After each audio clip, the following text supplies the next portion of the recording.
Salut tout le monde, on se retrouve sur la chaîne YouTube de SOS AV. Aujourd'hui nous allons voir un nouveau tutoriel. Lors de votre commande, dans votre panier, rentrez le code guide vidéo et vous aurez moins 10% sur votre commande. Aujourd'hui, nous allons changer l'écran seul du Xiaomi Redmi Note 9T. C'est une difficulté de 3 sur 5 avec un temps de 45 minutes. Commencez par éjecter le tiroir SIM à l'aide de l'outil SIM.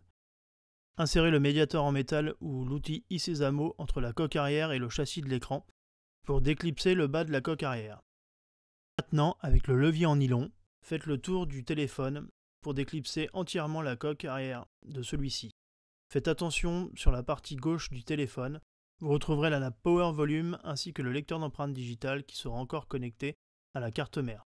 Une fois déclipsée, basculez-la vers la gauche, gardez la coque arrière proche du téléphone, vous verrez celle-ci est encore connectée. Soulevez le film noir par-dessus la batterie. Avec le tournevis cruciforme, dévissez la vis et à l'aide de la pincette, retirez la plaquette de protection des nappes. Prenez le levier afin de déconnecter la nappe de la batterie et celle du lecteur d'empreintes digitales. Nous avons séparé les deux. Nous allons à présent retirer le cache qui protège la carte mère. Pour cela, dévissez les 9 vis cruciformes qui la maintiennent en place dans le téléphone. Vous remarquerez que ce cache comporte aussi la lentille des caméras arrière. Avec le levier en nylon, déclipsez ce cache pour le retirer. Nous allons déconnecter la nappe d'interconnexion. Avec la pincette, retirez le petit film de cuivre qui est collé sur la carte mère. Ensuite, avec le levier en nylon, déconnectez cette nappe. Reprenez la pincette en main pour tirer les bords des languettes. Si vous n'y arrivez pas avec la pince, vous pouvez tirer un peu avec les doigts. Reprenez la pince tout en tirant sur la languette, enroulez-la autour de la pincette, ce qui permettra de la retirer complètement de dessous la batterie. Une fois la première languette complètement retirée, faites de même pour la seconde. Si jamais la languette lâche, vous pouvez chauffer un peu l'écran avec le sèche-cheveux afin de ramollir le sticker et faire levier avec une carte en PVC pour retirer la batterie. Voilà, nous avons retiré la batterie du téléphone. N'hésitez pas à vous abonner à notre chaîne et à activer les notifications pour ne manquer aucune vidéo. A l'aide du levier, déconnectez la nappe de l'écran. Tirez dessus afin de la décoller du châssis.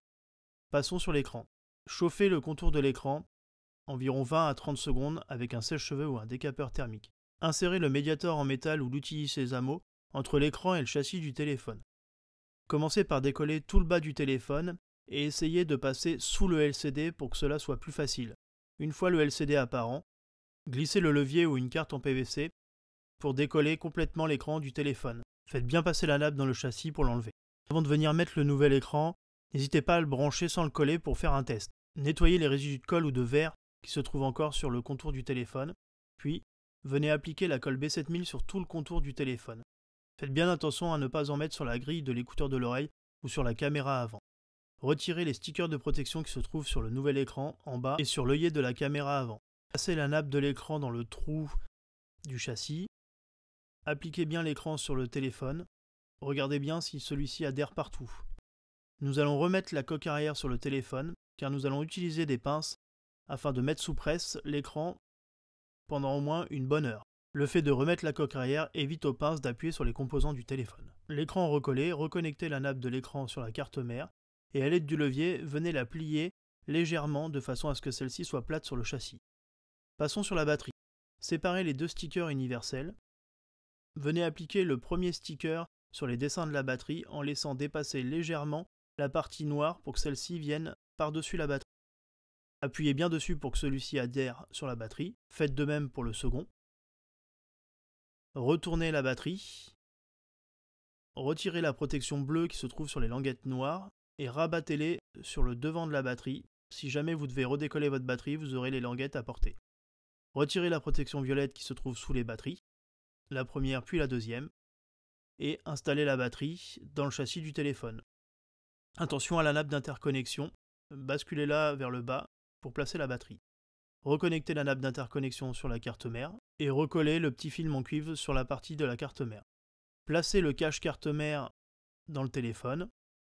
Revissez les 9 vis à l'aide du tournevis cruciforme afin de maintenir en place cette plaquette. Une fois les vis remises, revenez avec la coque arrière et à l'aide de la pincette, reconnectez la nappe du lecteur d'empreintes digitales sur la carte mère. Faites de même pour la nappe de la batterie. Remettez la petite plaquette de protection en place sur les nappes. Revissez la vis cruciforme qui maintiendra cette plaque dans le téléphone. Il ne vous reste plus qu'à reclipser la coque arrière sur le téléphone. Commencez par le haut et faites glisser vos doigts sur tout le contour du téléphone pour la mettre en place. Insérez le tiroir SIM dans le téléphone. Faites un test allumage pour voir si celui-ci fonctionne. Le tutoriel est terminé. Retrouvez-nous sur nos réseaux sociaux et à bientôt sur notre chaîne SOS AV pour de nouveaux tutoriels.